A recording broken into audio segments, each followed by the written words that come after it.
That's Donald Trump today in the swing state of Pennsylvania as he took direct aim, as you could see, at Obamacare, something he's been hammering in recent days.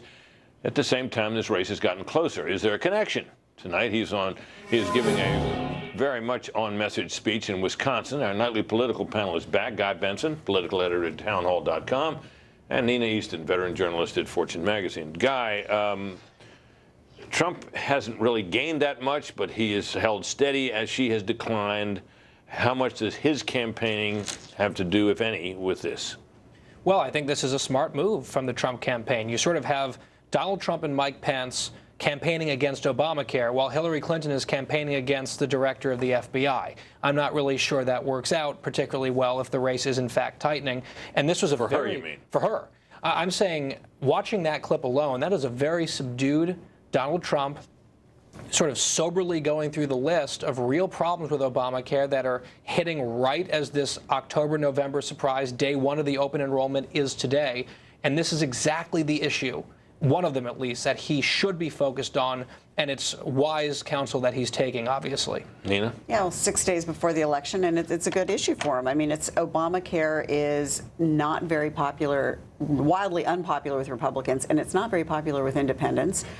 It's extremely timely for him to be talking about this because we have reports out now that a potential 25% average increase in premiums. Yeah, and people, and the word is that people are stopping or cutting back on health care, stop seeing doctors because it's costing too much. So even people who are using Obamacare aren't happy with Obamacare. So it's a really good message for him. He went on to talk about trade, which is another message that resonates certainly with his voters. So his sort of anti-trade talk resonates. Now, the question arises. The trajectory of the race right now, obviously the state of the race favors her. The trajectory of the race at the moment favors him because he's the one with the momentum. She's the one declining. He's holding steady or perhaps gaining a little.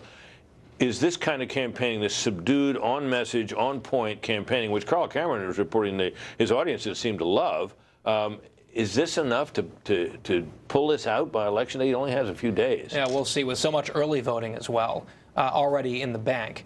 I would look very closely. She clearly is still the front runner in the race based on the polling averages, both nationally and in the key states. I'm keeping an eye in particular on North Carolina because Trump, if you look at the RCP, Real Clear Politics average, he has surged slightly into the into the lead in Florida. He's back ahead just by a hair in Ohio. He's still up just a bit in Iowa. One crucial piece of the puzzle for him is winning all of the Romney states from 2012, and the only one where he's trailing currently is North Carolina. A couple of favorable polls in the last 2 days. He needs the Romney states, which get him to 206 out of the needed 271 electoral votes. Plus, so he would need to start picking off states.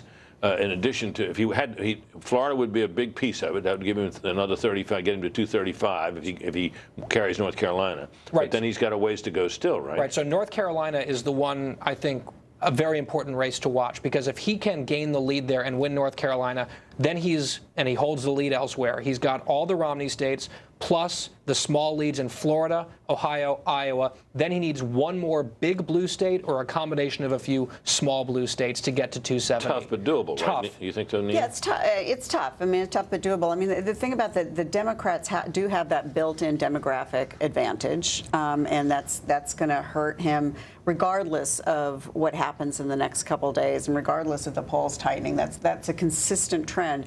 I mean, there's Democratic strategists who think that this was all baked in a long time ago and that, it's really just at the margins that things are moving. Well, it turns out that way sometimes, and sometimes races change. You never know. Nina, Guy, thanks very much for coming in.